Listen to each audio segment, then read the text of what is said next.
This is a special day for us here at City News. The Canadian Screen Awards will be handed out tonight, and we're nominated in 3 coveted categories.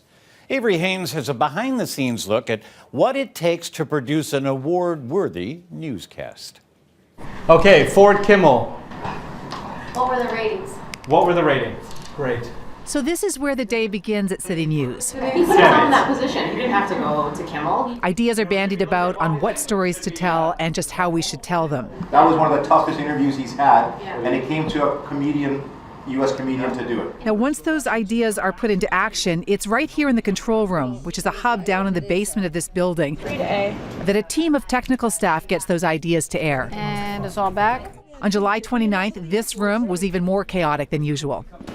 Tonight on City News at 6.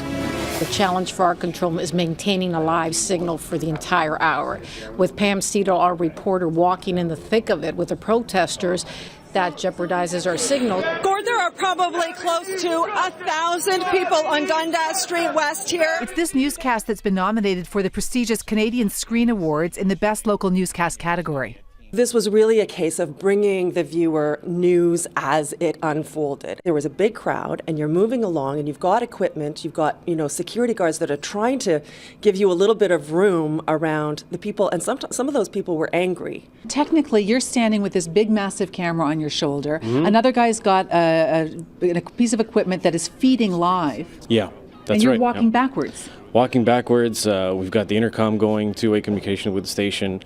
We actually lost Pam a couple times in the crowd. We have to go find her. Getting our newscast to air takes a lot of people. There are producers, there are writers, there are assignment editors, directors, and this is Amar Sodi. Amar, turn around for a second, the producer of our 6 o'clock newscast.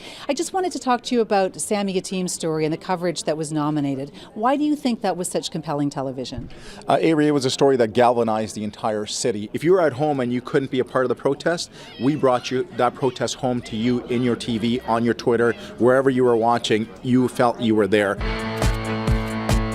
The Inside Story has also been nominated in 2 separate categories. Best Reportage Local for Kayla Baker's courageous fight for a double lung transplant. As well, Best News Information segment for our story on the Hamilton football community that rallied around the Segodi family in their time of need. While it may be my face in front of the camera, the Inside Story would not be possible without the incredible editor-producer Shayla Vise. I think that the special thing about the Inside Story is that so many of our stories actually come from the viewers, whether it's through Twitter, through your Facebook page, or just emails that are sent to you. City News has an incredibly talented camera department, and for the Inside Story nominations, 3 were singled out: Chris Dunseith, Dan Frechette, and Joseph Fazio. Shooting is instrumental in putting together a story, and for the Inside Story, James is the one who shoots most of them. Yep. And it's a lot more work. I mean, you essentially do the work of 3 guys. It's 3 guys, 3 cameras, full lighting setup. It's very, very labor intensive, but it's really, really rewarding at the end of the day.